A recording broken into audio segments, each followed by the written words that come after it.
आज हम आपके लिए लेकर आए हैं ब्रेड बनाने की रेसिपी। ये वीडियो देखने के बाद आप घर में आराम से ब्रेड बना पाएंगे। ये बहुत ही सिंपल तरीके से मैं यहाँ पर ब्रेड की रेसिपी लेकर आई हूँ और आप देख सकते हैं बहुत ही सॉफ्ट ब्रेड ये बनी है। बहुत ही कम से कम इंग्रेडिएंट के साथ मैं ये रेसिपी आपके लिए लेकर आई हूँ और सारी टिप्स और ट्रिक्स मैं इस वीडियो में आपके सामने आपको देने वाली हूँ।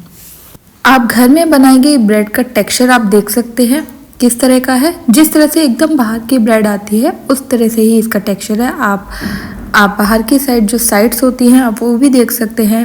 परफेक्ट इसका मेजरमेंट हुआ है, इसी वजह से परफेक्ट ब्रेड यहाँ पर बनकर तैयार हुई है। बहुत ही कम सामान के साथ मैं यहाँ पर इस ब्रेड को बनाऊंगी। चलिए स्टार्ट करते हैं। तो आपको सबसे पहले इस तरह की कटोरी ले लेनी है। बहुत बड़ी कटोरी नहीं है, बहुत छोटी कटोरी नहीं है, तो मीडियम साइज की कटोरी और एक ये टेबल स्पून है जिससे हम खाना खाते हैं उस तरह का स्पून, और एक टी स्पून जिसे हम मसाले डालने के लिए यूज़ करते हैं वो टी स्पून आपको ले लेना है। अब हम क्या करते हैं कि हमें जो हमने टेबल स्पून लिया है उससे हम 2 चम्मच चीनी लेंगे। जो स्टेप मैं यहाँ पर दिखा रही हूँ एग्जैक्टली आपको वैसे ही स्टेप फॉलो करने हैं तो आपकी ब्रेड बहुत ही अच्छी बनकर निकलेगी। यहाँ पर मैंने पानी लिया है, गुनगुना पानी है कि मैं अगर इसमें उंगली डाल रही हूँ तो मेरी उंगली जल नहीं रही है। पानी हम डालेंगे आधा कप पानी डालने के बाद ये हमने लिया है इंस्टेंट ड्राई ईस्ट। ये ईस्ट है आपके पास या फिर एक्टिव ड्राई ईस्ट है, कोई भी ईस्ट आप ले सकते हैं, लेकिन ईस्ट में हमेशा ड्राई स्पून का ही यूज़ करना है।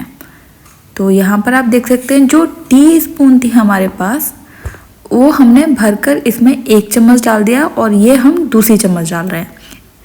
तो इस तरह से टी स्पून आपको 2 चम्मच उस पानी में डालनी है और इस पानी को मिलाकर इसको थोड़ी देर के लिए साइड रख देना है। 10 मिनट के लिए हम साइड में रखेंगे।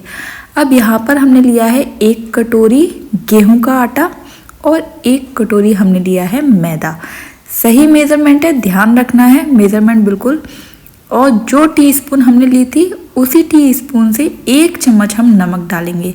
नमक थोड़ा कम हो जाए कोई दिक्कत नहीं है।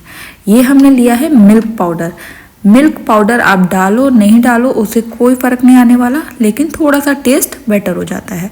तो 1 चम्मच अच्छे से फुल भरकर हमने इसके अंदर डाल दी है। अब इस आटे को हम छान लेते हैं। छानने के बाद जिस भी ट्रे में आपको ये ब्रेड बनानी है, कोई भी बर्तन भी ले सकते हैं स्टील का, उसके ऊपर बटर पेपर लगाकर पहले उसको अच्छे से ग्रीस कर लेना है। ग्रीस करने से क्या होगा, ब्रेड आपकी चिपकेगी नहीं, आराम से बाहर निकल आएगी। साइड्स से भी आपको इस तरह से ग्रीस करना है। कोई भी बर्तन आप ले सकते हैं, स्टील का, एल्युमिनियम का, गोल, जिस तरह से मैं दिखा रही हूँ आपको वैसा बर्तन कोई भी आप ले सकते हैं, बस प्लास्टिक नहीं लेनी है। अब आप देख सकते हैं 10 मिनट हो चुके हैं। जो ईस्ट हमने डाला था इसके अंदर वो अब एक्टिव हो चुका है। तो इस पानी का हम यूज़ करेंगे डो बनाने के लिए। तो चलिए पहले हमने जो आटा निकाल के रखा हुआ था, छान के रखा हुआ था, उसको अच्छे से मिक्स कर लेते हैं और सारा ईस्ट वाला पानी हम इसके अंदर डाल देंगे। ध्यान रखना है आधा ग्लास पानी गुनगुना करके आपको और रखना है साइड में। जब आटा गूंथते हैं तो हमें थोड़ा सा पानी की ज़रूरत और पड़ सकती है। तो पानी हमने गुनगुना रखा हुआ है, तो जो ईस्ट वाली कटोरी थी उसमें ही थोड़ा सा पानी और डालकर हम आटे को इस तरह से डो बनाएंगे। डो बहुत ज़्यादा सॉफ्ट होना चाहिए। मैं आपको इसकी कंसिस्टेंसी दिखा देती हूँ। आप देख सकते हैं रोटी वाला आटा ऐसा नहीं होता है, बहुत ज़्यादा सॉफ्ट इसका आटा बनाया जाता है। अब आप देख सकते हैं ये टी स्पून से 2 से 3 टीस्पून हमें यहाँ पर ऑयल लेना है। ऑयल आप देसी घी ले सकते हैं, बटर ले सकते हैं, ऑलिव ऑयल ले सकते हैं, रिफाइंड ले सकते हैं, कोई भी ऑयल आप ले सकते हैं। सरसों का तेल आपको नहीं लेना है। फिर इसको अच्छे से मिक्स करते हुए आटे में हमें इस डो को एक फ्लैट सरफेस पर निकाल लेना है और इसको इस तरह से फोल्ड करते हुए इसको मसलना है। आटे को आप तब तक मसलेंगे जब तक ये एकदम चिकना डो नहीं बन जाता। अब चिकने डो की क्या पहचान होती है वो मैं यहाँ पर आपको बताऊंगी। आपको इससे ये पता चलेगा कि कितनी देर आटा मसलना है। ये आप देख सकते हैं आटा हाथ से चिपकना बंद हो गया है और आटा हमारा चिकना हो चुका है। तो जब तक आटा हाथ से चिपक रहा है तब तक आपको मसलना है। इस प्रोसेस को करने के लिए 5 से 7 मिनट लगते हैं। और जब आटा हमारा बहुत ज़्यादा स्ट्रेची हो जाए, आप देख सकते हैं कि मैंने इसको इतना ज़्यादा खींचा है फिर भी ये नहीं टूटा है बीच में से, तो आप समझ लेना कि इसमें ग्लूटेन डेवलप हो चुका है। तो इस तरह से आटा हमारा तैयार हो चुका है ब्रेड बनाने के लिए। अब आपको क्या करना है, हाथों में ऑयल लगाना है, एक छोटा सा टीस्पून 2 से 3 बूंदें, और चारों तरफ आटे के लगा देनी है।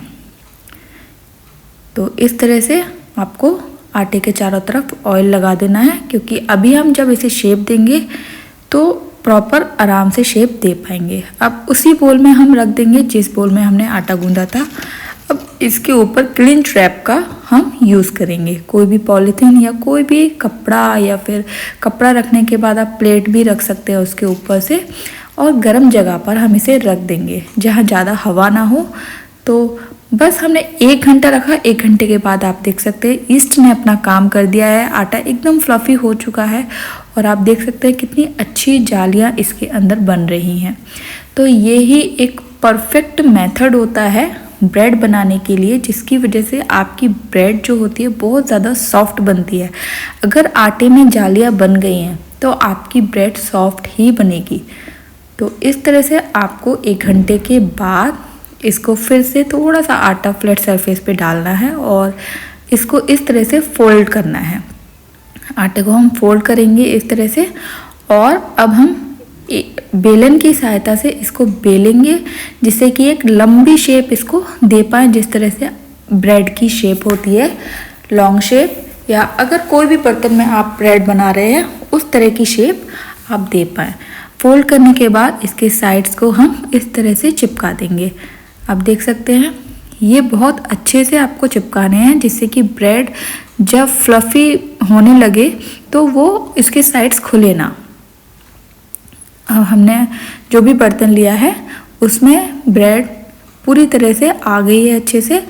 तो बस अब आपको अच्छे से दबाते हुए इसको सेट कर देना है, और कोई भी ड्राई फ्रूट्स ऊपर से डाल सकते हैं, तिल डाल सकते हैं, सीड्स डाल सकते हैं। फिर से हम इसके ऊपर रैप कर देंगे इसको इस तरह से। हम क्लिंच रैप से ही रैप कर रहे हैं जिससे कि हवा इसके अंदर ना पहुंचे, और इसको फिर से आधे घंटे के लिए गर्म जगह पर रख देंगे। आधे घंटे बाद आप देख सकते हैं ये फूल चुकी है, लेकिन जब हम इसको ओवन में रखेंगे ये और भी फूल जाएगी। तो हम अवन को सेट कर रहे हैं, आप देख सकते हैं 25 to 30 मिनट पर, और बोथ साइड के लिए हम सेट करेंगे और 180 डिग्री पर हम इसको सेट करेंगे। एकदम बीच में इसको रख देना है। देख सकते हैं आप ब्रेड हमारी अभी इतनी सुंदर दिख रही है। बस इसको हमने रख दिया। 25 मिनट बाद तुरंत इसको निकालने के बाद इसके ऊपर बटर को रब कर देना है।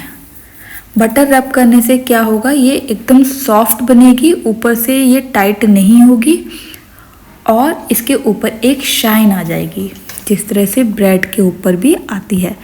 बस अब हम इसको निकाल लेते हैं, और आप देख सकते हैं साइड्स को हम चाकू से साइड्स हमने हटा दिए थे, और अब आप देख सकते हैं इतनी इजीली ब्रेड ये निकल आई है। तो इस तरह से आप घर में बहुत ही आसान तरीके से ब्रेड को बना सकते हैं। अब जो पेपर हमने लगाया था बटर पेपर, उसको निकाल देते हैं, और आप देख सकते हैं इसका कलर कितना सुंदर आया है। एकदम परफेक्ट मेजरमेंट के साथ ये बनाई गई ब्रेड बहुत ही परफेक्ट बनकर निकली है। आप ज़रूर इस रेसिपी को एक बार ट्राई कीजिए, आपकी जो ब्रेड होगी वो परफेक्ट ऐसी ही बनेगी। तो इस आपको लेने हैं 2 चाकू। इसको कट करने के लिए इस तरह का चाकू से आप निशान बनाएंगे, क्योंकि घर में वैसे चाकू नहीं होते हैं जो बेकरी वाले यूज़ करते हैं। तो घर में जिस इस तरह के चाकू होते हैं तो उससे क्या करना है, आपको पहले निशान बना लेना है। उसके बाद इस तरह के चाकू से आपको जिसमें जो प्लेन होता है उससे आपको ये कट कर देनी है। तो निशान बनाने की वजह से ये घर में आसानी से कट भी हो जाती है। तो आप देख सकते हैं ब्रेड हमारी बिल्कुल तैयार हो चुकी है। एकदम जालीदार ब्रेड बनी है, बहुत ही सॉफ्ट ब्रेड। आप देख सकते हैं कि बहुत ही सॉफ्ट ब्रेड ये बनी हुई है। तो इस तरह से हमने सारे पीसेस को कट कर लिया है और मैं यहाँ आपको इसका टेक्सचर दिखाती हूँ। और आप देख सकते हैं आउटर लेयर एकदम ब्राउन, जिस तरह से बाहर की ब्रेड आती है, और बहुत ही सॉफ्ट है। मैं इसको तोड़ के भी दिखा देती हूँ। ऐसी ही ब्रेड आती है ना बाहर से, तो आप क्यों ना घर में ये बनाकर ट्राई करें। Thank you so much.